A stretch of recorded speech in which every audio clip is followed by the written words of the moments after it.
grab conflict where you're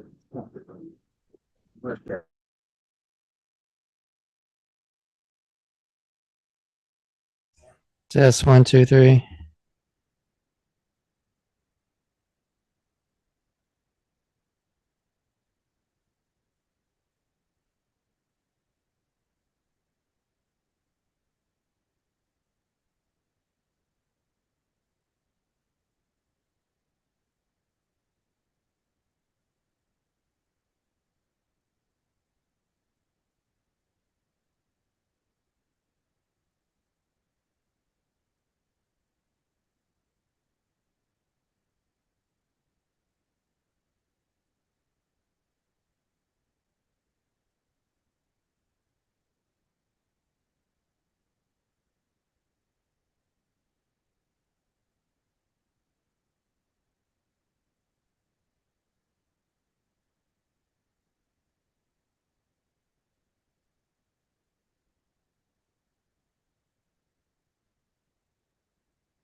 Good morning, everyone. I'd like to call to order the meeting of the Insurance Benefits Alleged Committee for Wednesday, April 2nd. Thank you, Chair Robbins. This meeting is being conducted virtually and in person, so I will do a roll call of the trustees to confirm attendance. Ms. Ginsburg. Here. Mr. Razzo. Ms. Langton. Here. Mr. Rue. Ms. Fessler. Mr. Oakham. Here. Mr. Green. Mr. Moore. Here. Mr. Kehoe. Present. Mr. Harris. Present. Chair Robbins. Present. Staff participating in the meeting include Deputy CEO Louis Lugo, AEOs JJ Popowich and Laura Guglielmo, Chief Counsel Stephen Rice, Legislative Affairs Officer Barry Liu, Director of Retiree Healthcare Cassandra Smith, Consultants Stephen Murphy and Michael Zito from Siegel. Trustees, please use the raise your hand Zoom option to be placed in queue.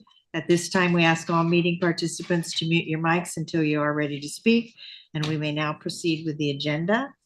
There were no requests received for teleconference meeting attendance under AB 2449. So we can continue with the approval of the minutes. Thank you very much. Next item up is the approval of the minutes of the meeting of March 5th. I need a motion. So moved. Second. Motion and a second. Are there any changes? Seeing none. Mr. Oakham? Approved. Ms. Langton? Yes. Mr. Moore? Aye. Chair Robbins? I'm an aye. Motion passes unanimously. Item 4, public comment. Do we have any requests from the public? Have nothing.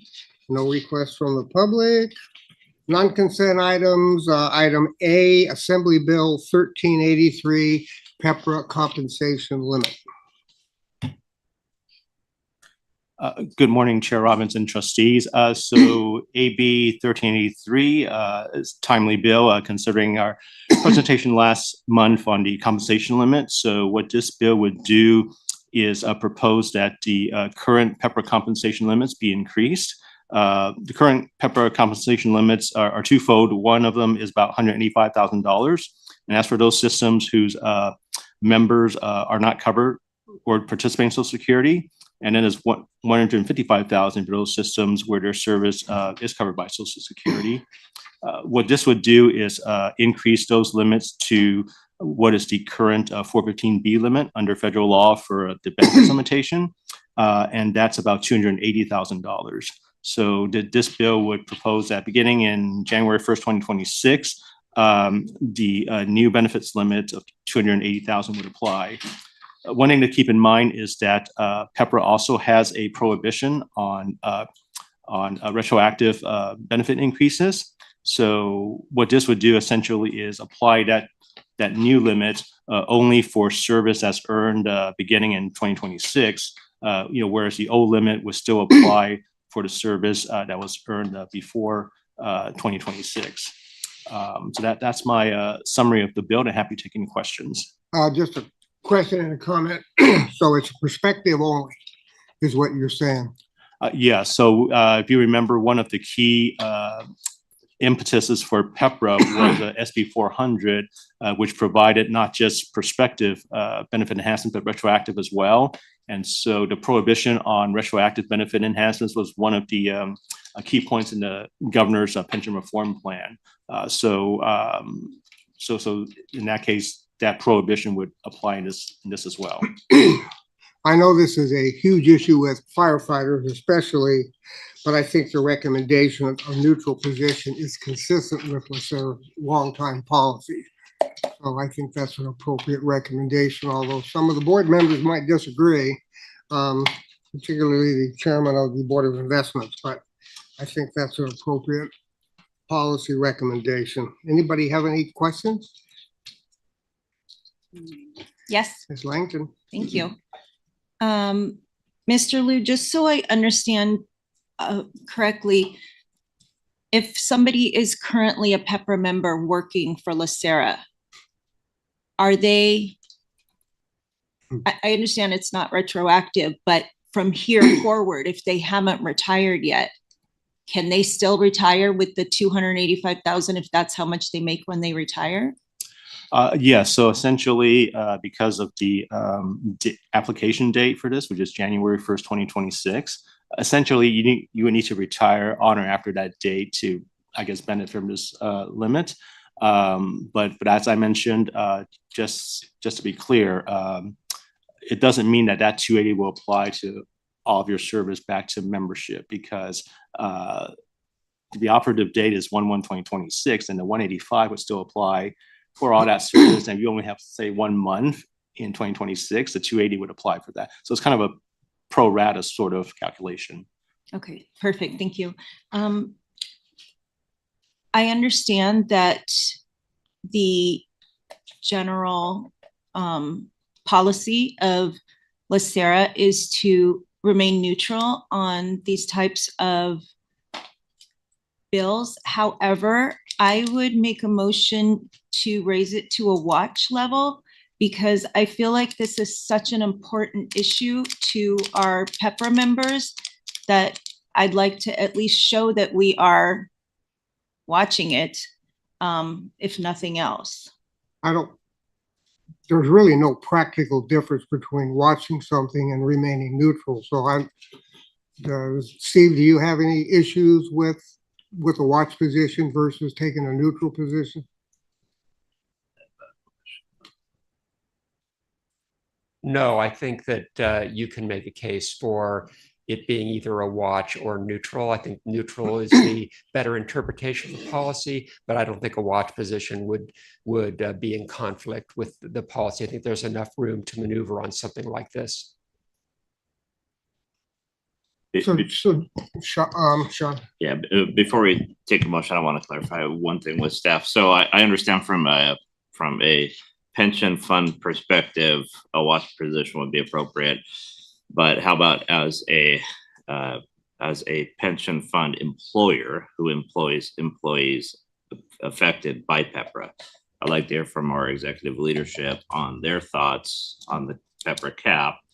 And as an organization, is it beneficial to our organization, or is it something that we would support actually removing? Because as an employer, I would support this here, but I understand as a pension fund would remain neutral. So we got a little bit of a push on both sides. So I want to hear from staff's perspective. Yeah, good morning. Good morning, Trustee Kehoe. I appreciate the two distinctions in terms of us as a pension administration system administering the pension for our plan sponsors and us as an employer. I think us as an employer, we do hear the constraints on PEPRA and the salary cap. So from an employee perspective, and this particular bill and being able to raise that cap, it's beneficial. But, so that's the take on the employer side. But I think as we look at us as a pension administration on behalf of the plan sponsor, making sure, and this was the presentation last month, that we kind of have that line of delineation in terms of our advocacy on benefit enhancements. So I think it's from the employer side, talking from that end, I think this is supportive to our employees and retention and being able to recruit top talent. But from the standpoint of making sure that we keep that line of delineation as it relates to from our plan sponsor perspective, that we kind of stay, neutral as it relates to benefit enhancements. Thank you. So with that thought and information, I think that we need to take a hard look at this one more so than just jumping straight into a neutral position. I do think that there's a benefit for us as an employer, and putting on my employer hat, that's what I'm supportive of. And I understand as a fund, we need to be neutral. So I don't know if it's best to essentially inform our lobbyist of this and then let our lobbyists do what's best for us so that we don't cross the lines on it. But I think as the leadership of the fund, I think that we should make that known in the motion. So I don't know if the motion would be appropriate to have a support position as an organization and a watch position as a fund, or if it's simply best just to have a support position and leave it at that. And then be able to explain our reasoning if questioned by, say, the plan sponsor or something along that line. So that's what I would suggest to this committee and to the greater board. I would still not support a support position on this legislation. It's contrary to our longstanding policy here. We're really not the employer. Los Angeles County is the employer. Do we even know if the County of Los Angeles has taken a position on this legislation? It's still early on right now, so we haven't, seen that they've taken a Maybe position we on just this. ought to wait, take a watch position, and let's see how things develop. I have one question regarding the implementation date. When I asked the question if this was a prospective legislation, and you answered yes, if this bill passes January 1st of 2026, it would take effect. Are you saying that you have to be hired prior to January 1st of 2026 in order for if you were hired prior to that, it would not apply to you? Or the retirement, is it the hire date or the retirement date? I think it would be easiest to look at this in terms of retirement date, because if you retire after that date, then you essentially have service that's on or after that date. Whereas if you retire before 2026, there's no question, I think, to me that. So it won't anybody apply. already retired, forget it. No, correct. This will not go back to anybody who's retired and to up their. And it's a Final. 3-year calculation. Yeah, so this only deals with the final compensation, not the amount as opposed to the period. So it's still a 3-year period.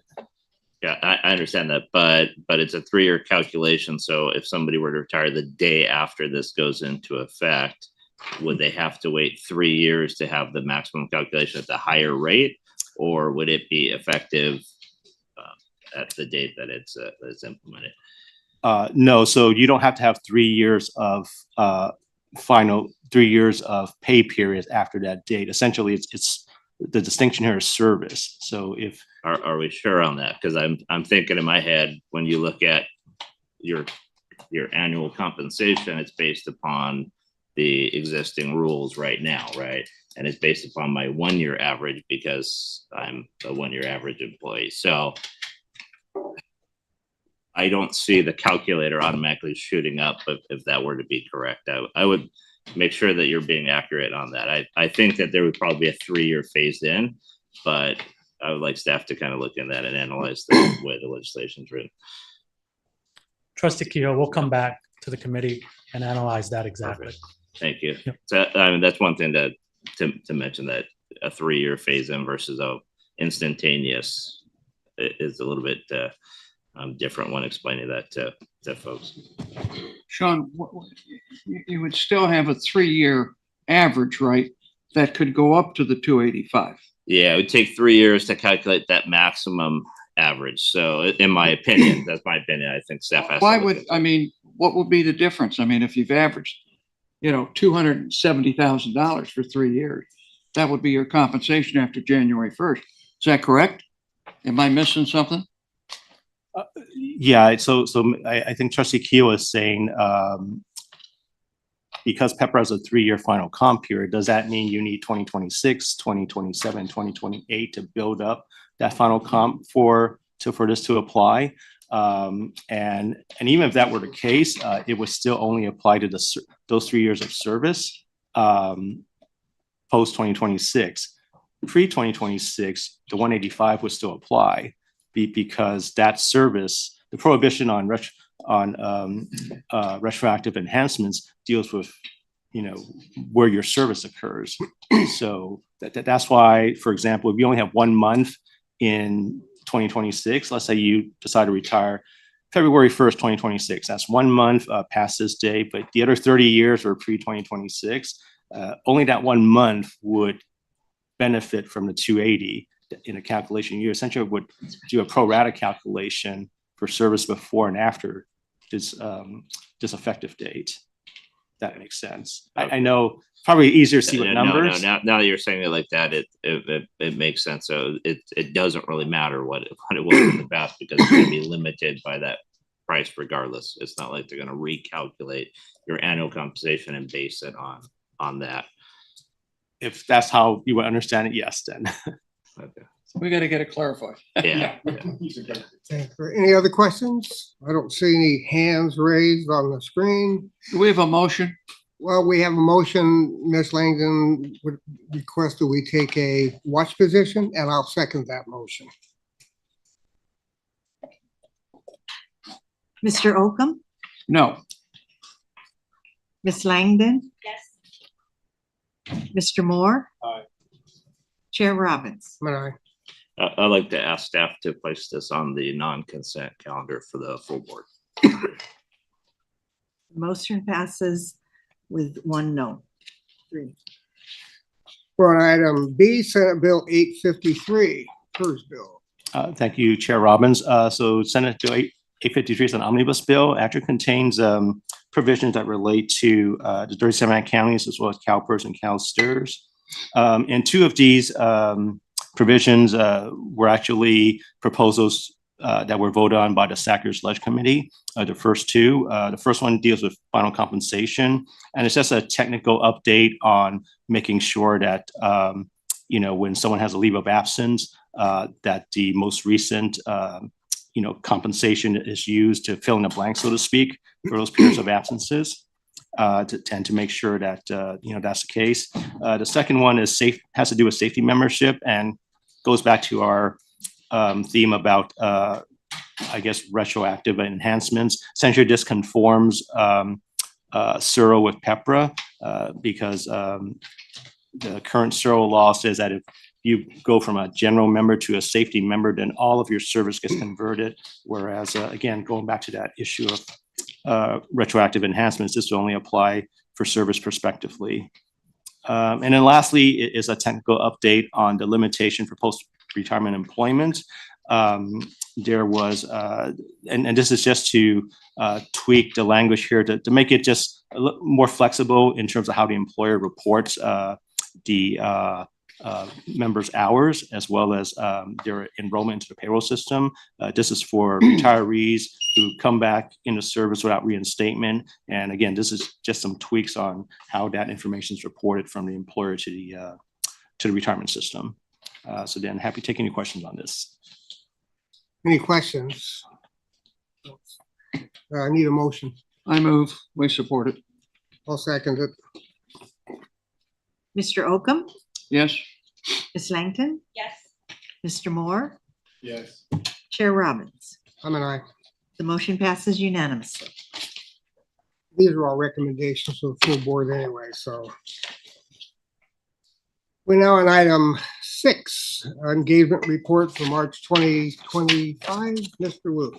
Thank you, Chair Robbins. So some items of interest this month. The Public Policy Institute of California periodically does its surveys on the state. So kind of takes a pulse of the state. And as you can see about some of the political environment here, about a third of voters in California support President Trump's job performance.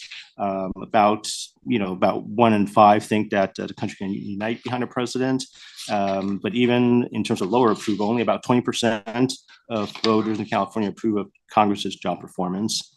And some of the top issues identified include political extremism or threats to democracy, which interestingly exceeds concerns about the economy and unemployment, as well as immigration. And then about half of California has identified cost of living and inflation, housing costs, and the environment as the most important issues.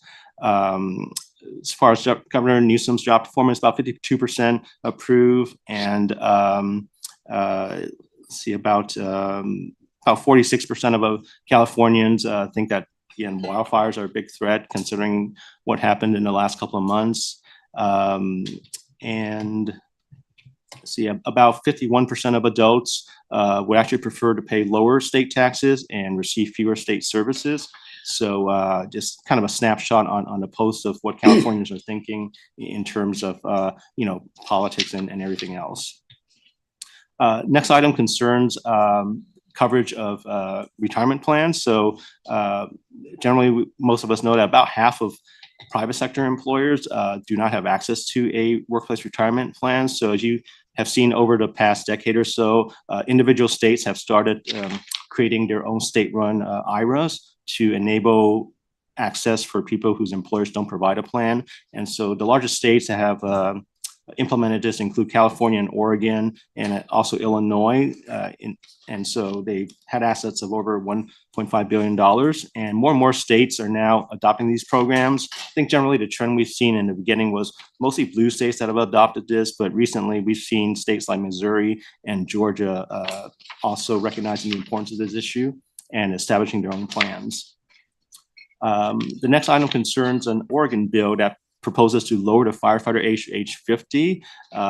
Interestingly, this mirrors some recent ballot measures last year in San Francisco that was passed, also lowering the eligible retirement age. And so this would essentially allow police officers, firefighters, and prosecutors to retire earlier. And although this would create an increase in unfunded liability, again, the supporters would argue that the importance of attracting and retaining, employees would necessitate these enhancements in eligibility.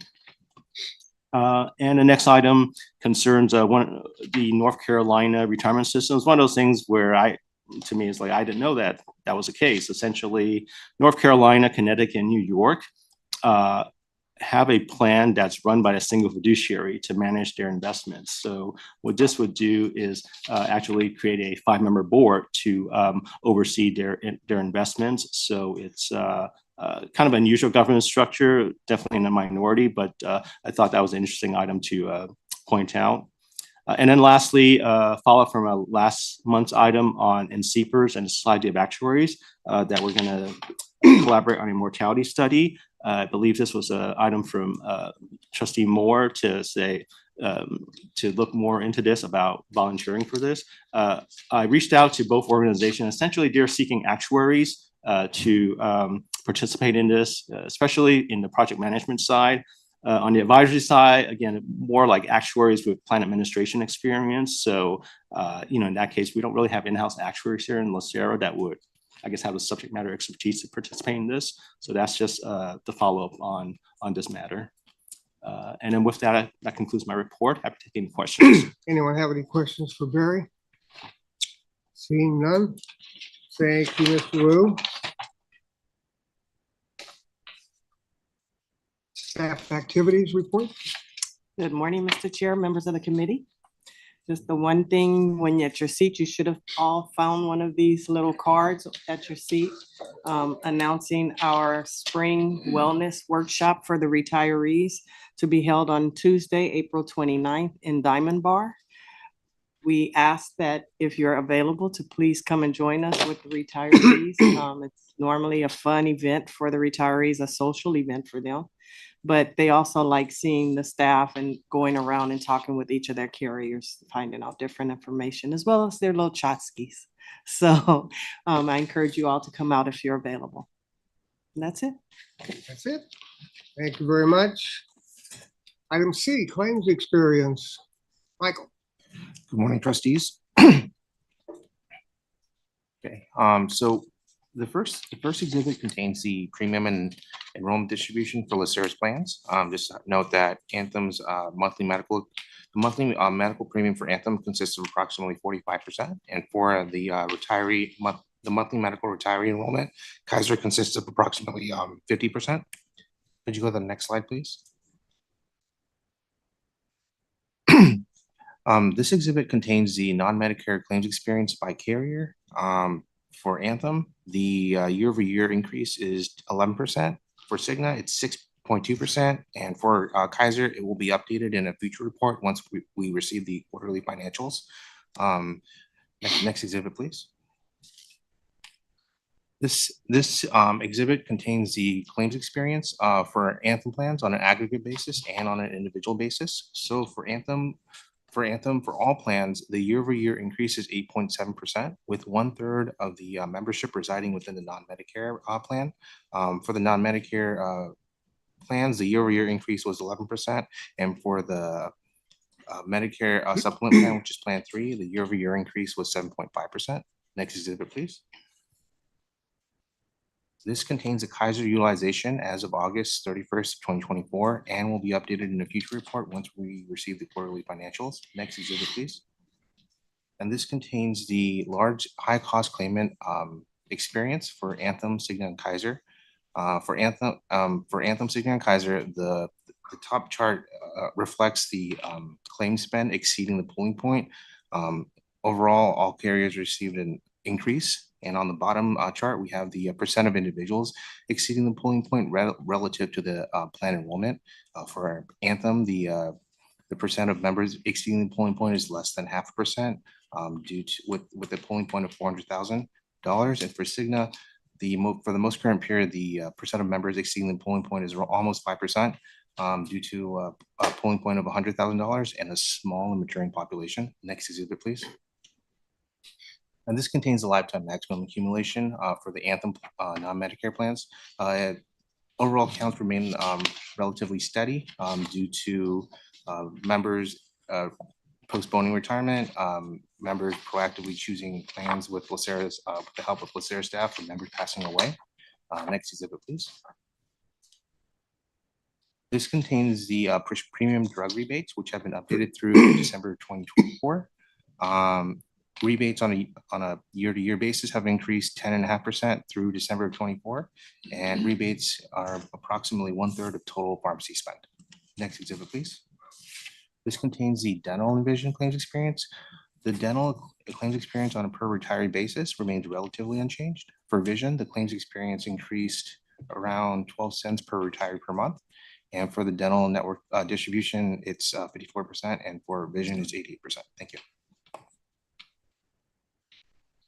Thank you very much. Anyone have any questions? Item G, federal legislation. Steve. Thank you very much. One item of note included in your packet is a compliance news update. What this particular update is focusing on is kind of pricing transparency in healthcare. Initiatives were begun in 2020, and the new administration has issued a new executive order just reemphasizing kind of the efforts to bring cost and transparency to the forefront for consumers. The executive order notes that the departments of Labor, Health, Human Services, and Treasury take action, including requiring disclosure of actual prices, not estimates, issuing guidance on proposed regulations to ensure pricing information, and then other enforcement issues. So that is all due to take place beginning around May 26th. We'll keep you updated on that. Most of these requirements are going to be fulfilled by your insurance carriers. So no action on LACERA's part. We just want you to be aware of it. That concludes our comments. Nothing else to add? To the point. Anyone have any questions for Steve? Seeing none. Item 7, items for staff review. Nothing, We have nothing. Items for future agendas. nothing there. We have nothing. And we'll just hold good of the order off to the regular board meeting. And I'll accept the motion to adjourn. So moved. And let's take a 5-minute break.